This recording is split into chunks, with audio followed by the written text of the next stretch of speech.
A'udhu billahi minash shaitani rajim. Bismillahir rahmanir rahim.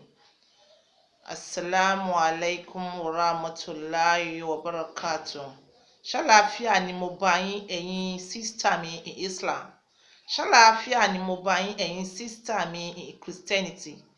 Ta ló sọ wípé èèyàn tí wọ́n ń dábẹ́ fún ò ní gbádùn ọkọ rẹ̀? Ta ló sọ wípé sísítà tí wọ́n ń dábẹ́ fún kò ní gbádùn ọkọ rẹ̀?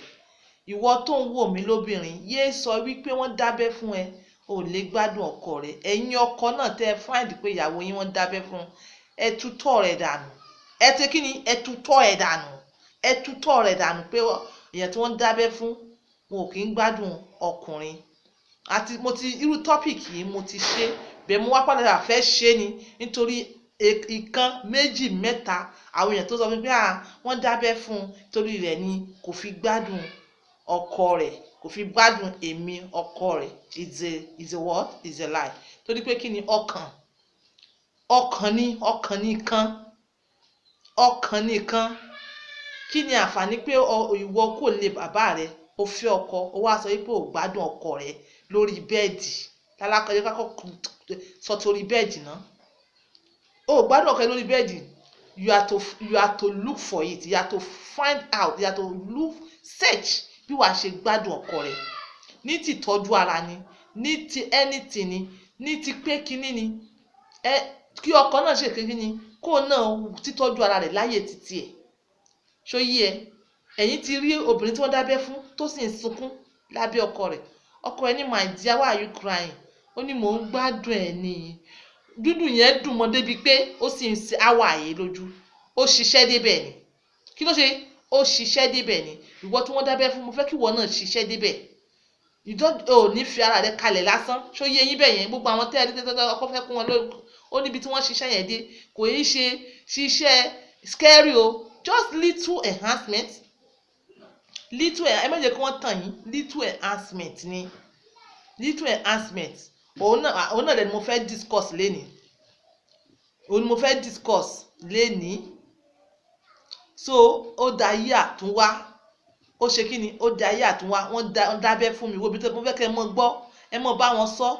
Ó da ayé àti sọ fún wọn pé gbogbo dídábẹ́ yẹn ẹ stop ẹ̀. Ẹ ṣe kí ni? Ẹ stop ẹ̀.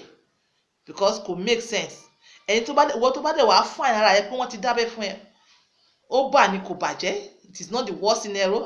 Lè gbádùn ọkùnrin. O ti para rẹ pẹ̀lú mind yẹn náà. Ó ṣe kí ni? O ti para ẹ. So alákọ̀ọ́kọ́ nǹkan tẹ́ máa kọ́kọ́ ṣe ni pé you work on your mind. Work on your mindset yẹ pé mo ti teach kíní rí. Mo padà wá ń teach ẹ ní nítorí àwọn ìyàwó mi kò sí ọkùnrin kan, kò sí méjì, kò sí mẹ́ta, kò sí mẹ́rin o tí wọ́n pè mí pé ẹ bá mi wá ìyàwó mi dẹ̀ fẹ́ wò ta o, mi fẹ́ ṣe haram. Ìyàwó mi kò mọ kíní, kò mọ bí wọ́n ṣe ń ṣeré ìfẹ́ dáadáa. Kò mọ bí wọ́n ṣe ń ṣeré ìfẹ́ dáadáa. Kò í gbádùn kí mọ èmi ọkọ rẹ̀ kí n mọ bá sùn dáadáa. Ẹ bá mi wá ìyàwó mi. Kò tí ì tó level yẹn. Kó tó level yẹn, ẹ jẹ́ ká kọ́kọ́ work on the mindset of your wife. Àwọn tí wọ́n dábẹ́ fún náà, ṣó yé yín? Àwọn tó dábẹ́ fún tí ọkọ yín sọ pé ẹ bá mi wá ìyàwó mi. Ẹ̀yin ìyàwó ẹ súnmọ́ bí, ẹ jẹ́ ká work on your mind. Lẹ́yìn ìgbà tí ẹ bá mi ra nǹkan, èmi ó tún bá yín sọ̀rọ̀. Ṣó yé yín? Èmi ó bá yín sọ̀rọ̀. Kò sí àǹfààní pé kó lè bàbá rẹ tó sọ pé ìwọ kí ni àǹfààní pé kí a tẹ̀ fi fẹ́ra wa náà. Ṣé mú wọ́n sọ pé ká lè bá mọ̀mọ́ ṣèṣekúṣe kí ọkùnrin fọ́kọ. Kẹ́ ẹ wọ́n bàbá ṣe káàkiri kẹ́ ẹ mọ̀ ṣe ìyá ṣẹ́ káàkiri. Wọ́n fi ní kẹ́ ẹ fẹ́ ọkọ. Kẹ́ ẹ mọ̀ bá ṣe bàbá ṣẹ́ káàkiri tó àrùn pọ̀ ń ta. Wọ́n fi ní kẹ́ ẹ níyàwó. Kí wá ní àǹfààní pé wá níyàwó yẹn tán àbá lọ́kọ yẹn tán. A wá sọ pé àgbádùn kan tó ń jẹ́ ìbálòpọ̀. Number 1 reason tá fi fọ́kọ, òun náà ní ìbálòpọ̀. Ó ní pé kí ni? Ìbálòpọ̀. And you must make it work. You must make it sweet well. Túláàsì ni pé ká mọ dú ọkọ wa báyìí ká sì mọ sunkún. Ká wá ní ẹkún kí ni? Ẹkún ìgbádùn ni. Àwọn àmọ́ èèyàn náà ló gbọ́ pé ìwọ náà ló tóbi tó yìí. Ìwọ ló dá kíní. A mọ̀ dúpẹ́ lọ́wọ́ rẹ̀ tó bù wá ní kíní again. At the end of the day, ó tún wá lérè ńbẹ̀. You understand? So nísìnyí alákọ̀ọ́kọ́ mo ti kọ́kọ́ sọ, you work on your mind. Wàá bọ́ ọkàn rẹ ṣiṣẹ́. You work on your mind pé ọ̀rẹ́ mi wá ní ó gbádùn ọkọ rẹ̀ náà ṣe bó sọ fún mi pé òun sunkún jọ̀wọ́ lórí ọkọ òun. So body rẹ and soul jẹ́ kó mọ̀ bẹ́ẹ̀ yẹn, ìyẹn lálákọ̀ọ́kọ́. Then number 2, learn to relax.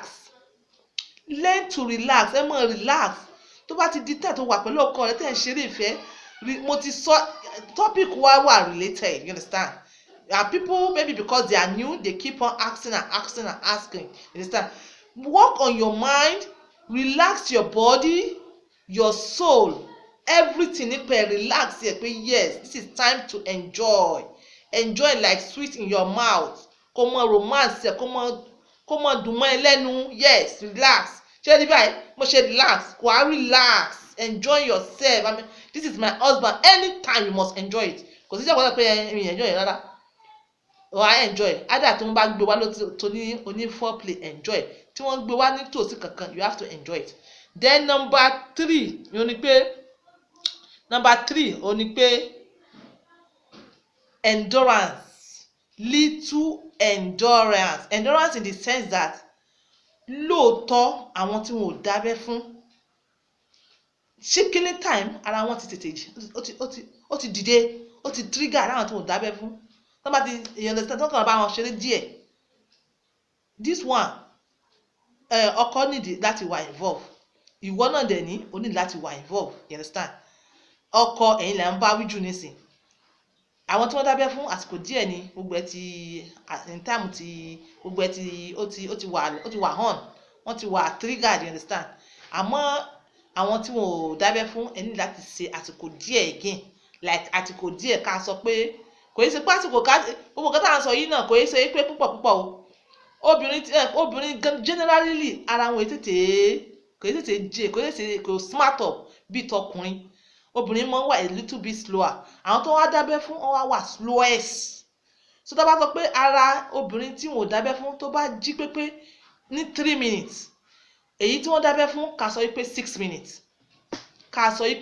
minutes, so you have to, ó dẹ̀ tún depend lórí level èèyàn náà, lórí understanding topic tá à ń sọ yìí.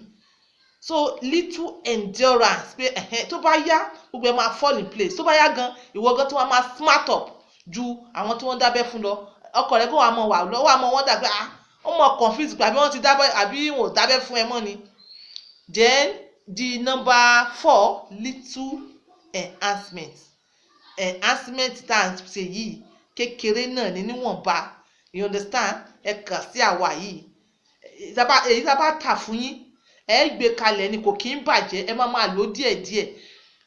Mo sọ pé tó bá wù yẹn lè lò tán lọ́dún kan, tó bá ti lè kàn sí, tó bá lè tẹ̀, tó bá lè pè irú àwa yìí o, bóyá torí pé o fi pé ọ̀dọ̀ tiwa jìnnà àbí bóyá ò lè afford tiwa nínú ọjà yín náà lọ́nà, ẹ lè wá kẹ́ra tó yẹ yín. Àmọ́ mo ti sọ wípé ẹ mọ orí ìtẹ́ ẹ rà, ẹ mọ̀ rẹ̀ tó jẹ́ pé tẹ bá ti jòkó sí gbogbo abẹ́ yín máa rẹ tó yẹ yín. Ẹ wá àwọn èèyàn tó jẹ́ pé wọ́n mọ̀ ń pa ẹ̀ dáadáa tó yẹ yín, tí obìnrin gan easy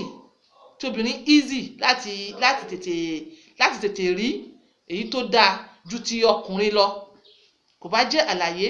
So ẹ̀yin sister mi Islam, ẹ dákun ẹ mọ̀ lè ọkọ yín síta púpọ̀ ọ̀rọ̀ ó ń wá sí wa létí.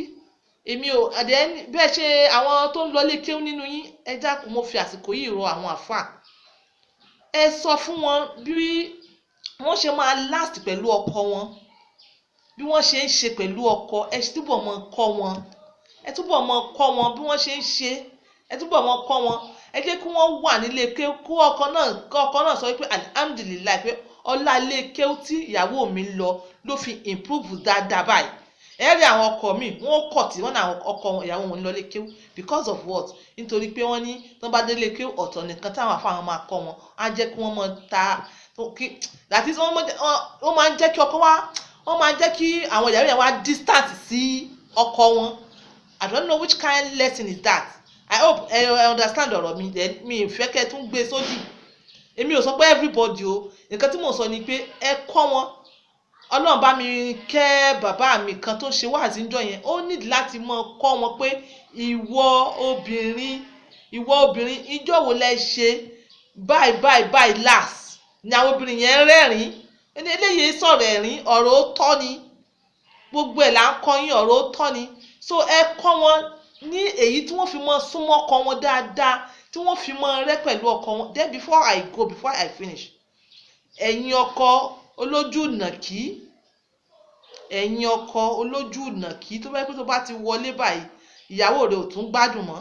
Meanwhile, I will stop this video here. Màá continue lesson in the next one. This is On Point by 2, using my words for others. Bye for now.